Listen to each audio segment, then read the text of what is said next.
4 weeks ago, when I started this series, I created a Gmail address for listeners to send me advice or contacts in the podcasting industry. I told you about it in the trailer. It's podcastingjob@gmail.com. Whether you're listening in real time or from the future, I'd love to hear from you.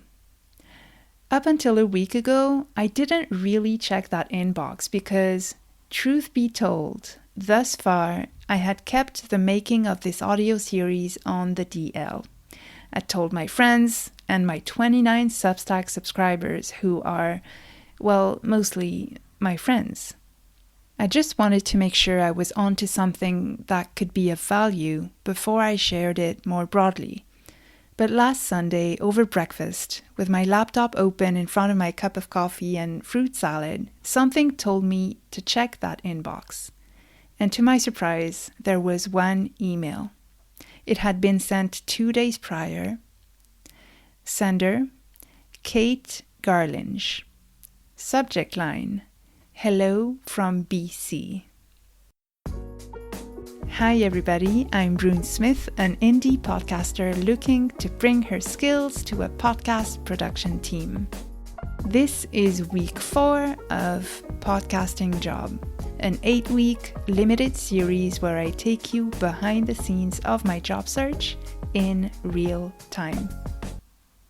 I clicked open the email.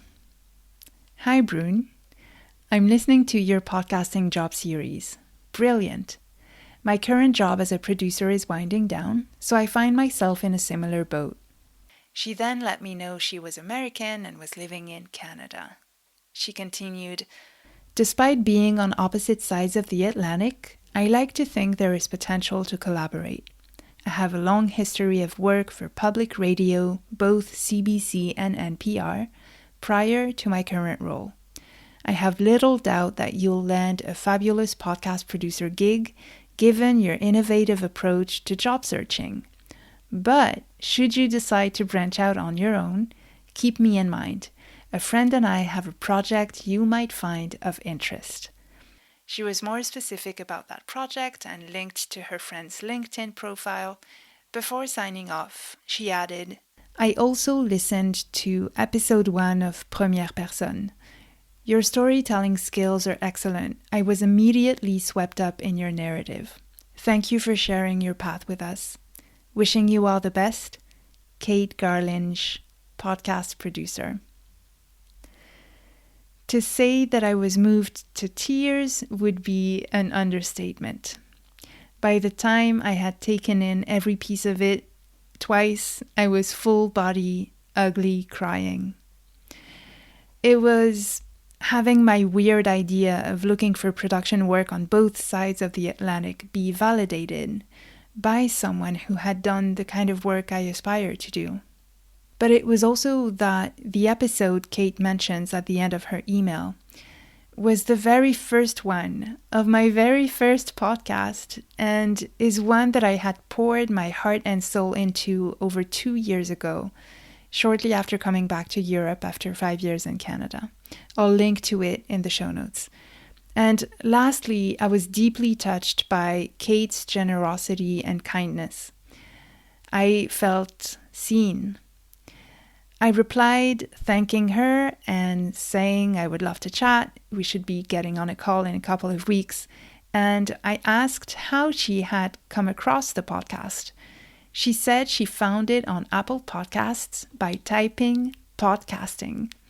That was amazing to hear. I'm so glad this series is making its way to you, finding its way to you, whether or not you were part of my 29 subscriber email list.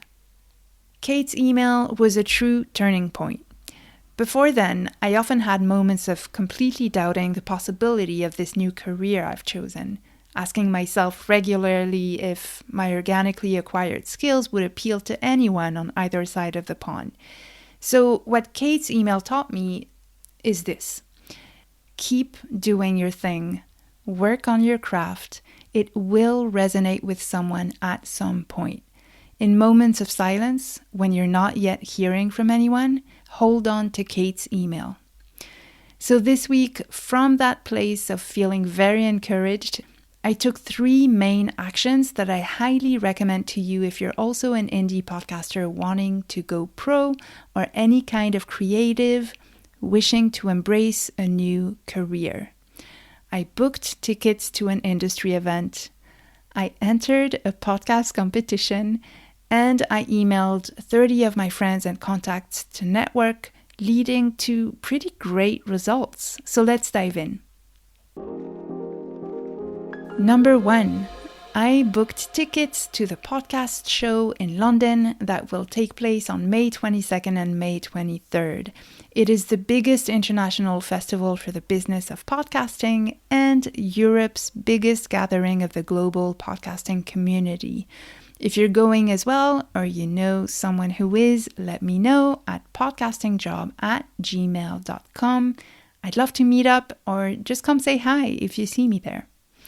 I'm glad this is coming up and it's just a train away from Brussels. I'm excited to print out business cards. I told you I was old school. I can't wait to acquire more knowledge and meet interesting people. I'm also equally nervous because I'm a highly sensitive introvert, so networking at a convention center is not exactly how I typically spend a Wednesday, much less 2 days in a row, but I think it'll be really fun. I also saved a spot for the free podcast festival here in Brussels called Pod BXL by and for podcasters that's taking place on July 6th from 10 a.m. to 9 p.m. Again, if you're planning to go, hit me up. It's a full day of live recordings. That'll be interesting. Number 2, I entered my first ever podcast competition, namely the 4th installment of the International Women's Podcast Awards organized by UK-based company Everybody Media. The awards are happening June 19th in London, and funny enough, the shortlist will be announced at the podcast show in May where I'm going. I'm under no illusion that I'll win anything. It's not in my nature to enter contests, and I do always feel like a beginner and an imposter, even after creating 3 podcasts of my own. My first reaction when I found out about this award was, no way I can enter. This is for network podcasts, heavily produced audio, not for me.